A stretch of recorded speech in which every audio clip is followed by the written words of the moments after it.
Welcome to Framework Fortune Crypto. I'm your host Ben, and this is going to be the first lesson of a series of lessons on trading cryptocurrencies. Now, I've only been trading cryptocurrencies since December 2020, but I've been trading stocks for 7 years, and I'm mainly a technical analysis trader. And if you're new to cryptos or the stock market, what that is a trader that mainly uses charts, candlesticks, patterns, things like that to try to find the trades that I take. I don't look so much at the fundamentals, and fundamentals basically are in the stock market, the revenue of the company, operating income, their operating costs, their free cash flow, their dividend payout if they have one, that type of stuff. Now, there are some aspects of fundamentals that you can look into in cryptos, and if you're going to be a crypto investor, I definitely recommend you do look into those fundamentals, and you can find a lot of information on CoinGecko. And I just did a tutorial on how to use CoinGecko, but the type of stuff that I want to know about these coins before I swing trade them, day trade them, or long-term invest is what is the market cap. Market cap is going to be the total amount of the cost of all the coins combined. So how much is that company, or in this case crypto project, worth at the moment by the coin price? Now, circulating supply is different than market cap. The circulating supply is similar to float in the stock market, and it just means the shares that are available to the public. So cryptos means the coins that are available to me and you to purchase and sell. Now, it starts to get a little bit different with cryptos because projects will have coin burns, which can lower the circulating supply. Some projects are always releasing and minting more coins, which can increase the supply. So you got to understand supply and demand if you are going to be trading these coins and projects. But because every single project is so different in every aspect, you're going to dive into them deeper. Go to their websites, which CoinGecko will have when you're looking for these statistics. Go see what they are actually trying to do. Is it a project with a purpose? Does it have a problem that it can solve? The main principle of entrepreneurialism is find a problem to solve and profit off of it. Find a problem to solve that people will pay you handsomely to solve. And a lot of blockchain projects themselves do fix problems. So that's why there's so much profit, so much money in the crypto markets. So what am I looking for when I'm trying to find some cryptos to trade? Well, if it's a day trade, I'm looking for the lowest circulating supply out there. You can see ORM protocol has a very low supply, only 30 million coins at $8. It's not going to take a whole lot of people buying it at $8 to push this price up. So this thing can have some very volatile moves in the intraday, which is what we want for day trading. We want some volatility. So this is a 5-minute chart on TradingView. I use TradingView for my crypto charting. They have a free level, or they have more expensive levels that you can buy into, subscription-based levels that will give you more tools and access. But I don't need a ton of tools for cryptos because I don't use that many. But we'll be getting into that in lesson 2. So just ignore the lines and things you see like that for now. Those will be explained later. Right now, I just want you to focus on the price movement. So this is a 5-minute chart. So this has been, the last 5 or 6 hours. This thing in 10 minutes off of this bounce here went from 783 up to 794. So that's a 10-cent move. And if you held it for 20 minutes, it went all the way up to 813, which would be about a 25-cent move. So on 500 ORN coins, 20-cent move, that's $100. That's what we're looking for. We're looking for nice volatile plays that can make a big move or a decent move up in a small amount of time. And you can see right here, this thing just pushed on this 5-minute candle. It pushed up to 810 and then just now pushed back down to 83. So that was a 6-cent drop within that 1 second while I was recording this. So you can't just go to circulating supply and be able to trade whichever low circulating supply you find. You've got to find ones with volume, and it changes day to day which ones have the most volume. Now you can find volume on CoinGecko by going to market cap and you'll have all of the coins here. And you can see on Bitcoin, the volume was $34 billion. Now, what is volume? Volume is the amount of coins bought and sold within a time period. So since this is 24-hour volume, Bitcoin had $34 billion worth of coins bought and sold within that 24-hour time period.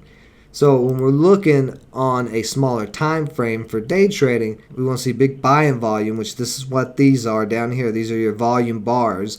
These are going to measure in the time frame the amount of coins traded. So looking down here at these volume bars, you can see when there's a lot of selling, they turn red and they would be a big bar. If there's a lot of buying, they will turn green and it will be a big bar.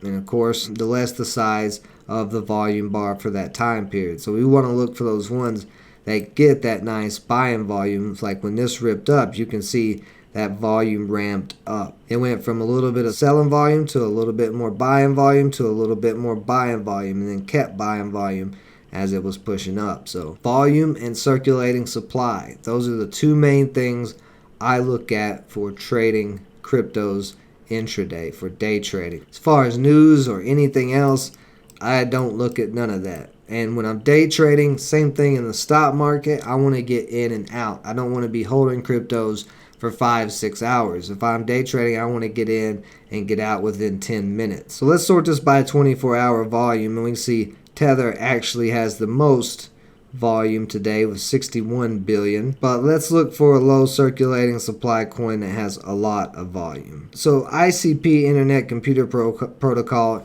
is the lowest supply one I think I've seen so far on this list, so we're going to pull it up. Yeah, so here's ICP. We saw this on CoinGecko in the top 20, very low circulating supply and heavy volume, and this is a 5-minute chart, so we can see it ran from 56 all the way up to 58, so that's a $2 rip. On 20 tokens, a $2 rip would be $40. So that would have been about 30 minutes. That would have been a little bit longer than I would want to hold. If we go down into a 1 minute, if I was just purely scalping, I would be looking to get in on this momentum, maybe at this 57.30 and ride it up to that 58.30 for a dollar move. I might not wait for the whole move. I just might take a quick scalp. So the good thing about cryptos, as of now, there's no regulations, so you can trade as many times as you want. And what I use for my intraday day trading is Coinbase Pro. Now, Coinbase Pro is not the best, but it's relatively cheap fees.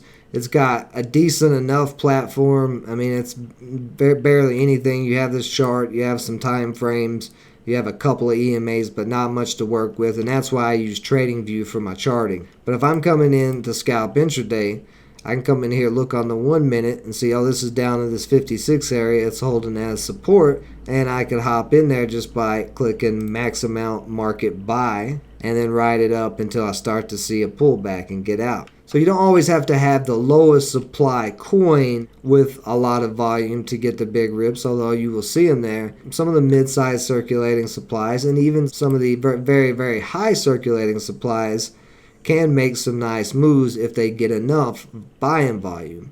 Shiba is an example of this. Shiba has 400 trillion coins out there, and you can see it was down here like 6 zeros and then 116, but was able to run because it was so cheap and it got so much buying volume, as you can see from that big buying volume candle there, that it did make a huge move up. So that's where the market cap comes into play. If you have a crypto project that you really like, that's a strong project, and the market cap is really low on it, the coin is super cheap, not a lot of people have gotten into it yet. Well, if you think a lot of people are going to get into it, then it doesn't matter so much about the circulating supply if you've got that low market cap. You know, it's not valued that high. And so if the project is valued lower than you think it should be valued at, then those type of prices would be good entries and you can hold them. But that's more for the swing trading and long-term investing, which I do more swing trading of cryptos than I do day trading. So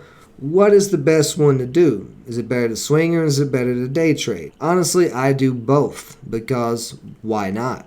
If I've got time to jump on and try to get some scalps, make 20 bucks here, 50 bucks there, $30 bucks here, $100 bucks there, just hitting little quick scalps all over the place, I'll take that. If I can swing trade, get something that I can stake for a little bit because I'm swinging it, so I can gain some interest on the swing, even better, because that will add to my position for me with that interest for when it does break out. What do I look for when I'm swing trading?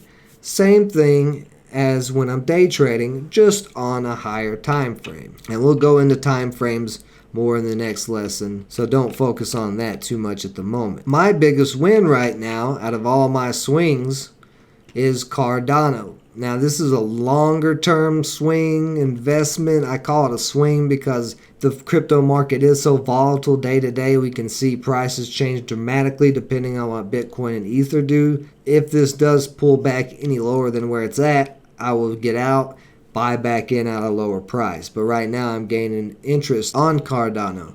Now I got in Cardano after the sell-off when it started bouncing back up. I got in this 140, 130 area in this consolidation right through here. And consolidation just means an area pretty much where the asset price is not going up or down.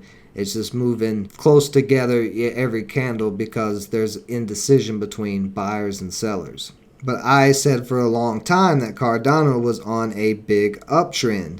When I'm looking at stocks, I want to see stocks that have been growing in price over the long term. Since November 20, right when I started trading, this thing has been on a solid uptrend till now and has pushed way up, continuing to climb. I don't like buying things for long-term swings or longer holds if they're on a downtrend unless there's some type of catalyst that could reverse that downtrend. So I'm looking for the ones that stay on a nice uptrend, and Cardano is one of those. So I'm in at $1.35, I think, and this thing just ripped big. Now $1.35 was right there near that trend line, and the trend line is going to hold up as some support. So I was able to bounce off of that support. Now we'll get in support and resistance later in another video and a little bit more in depth, but support is basically a floor for the price that will continue to hold it up. And resistance is a ceiling above the price that is going to keep it from breaking out. So right here on Cardano, this line I drew here, when it broke up over this line, this was a resistance line because it held the price down back here at 190. That old resistance, because it's a ceiling, well, once you go to the next level of your house, you're no longer standing on the ceiling, you're standing on the next floor because the ceiling turns into the floor, right? Same thing in cryptos or stocks or any assets. So when it pulled back, that floor that used to be the ceiling held up as that support, and it was able to bounce off there. So that's a little overview of support and resistance. We'll dive more into it later on, but when I'm looking for swing trades or day trades, I'm looking to buy at support. I'm not looking to buy at resistance.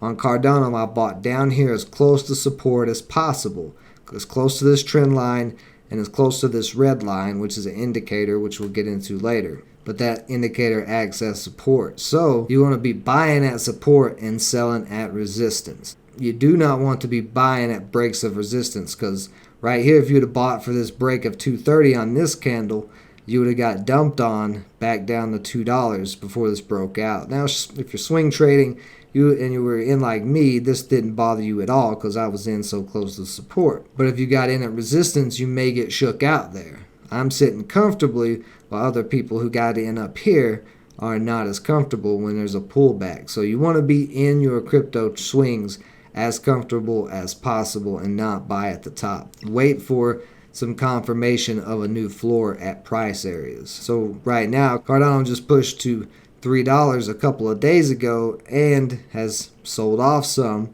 but is trying to hold this 250 area that was previous ceiling as a new floor. And if it can do that and confirm that this is a new floor, then we're good to go on Cardano to try to make another move up to resistance again, which will be $3. I'm looking for coins that are on uptrends near support, that have held that support multiple times in the past, of projects that are solid projects. I'm not going to try to do this with a meme coin.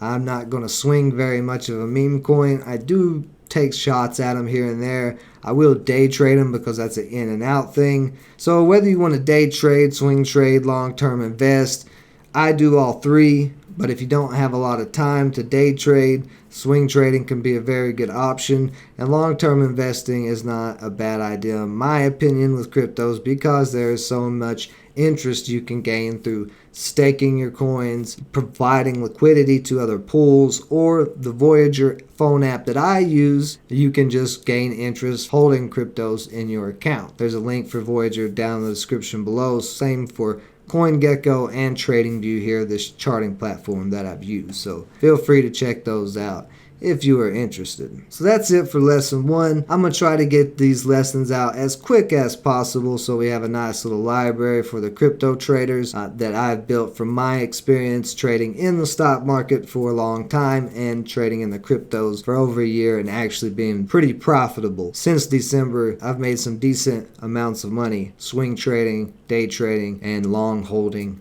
some cryptos. If you learned something in this video and you enjoyed it, please go ahead and smash that like button. We need all the support we can get. Join the Framework Fortune community and subscribe below. Appreciate everybody joining me as always. Stay safe out there. Until next time.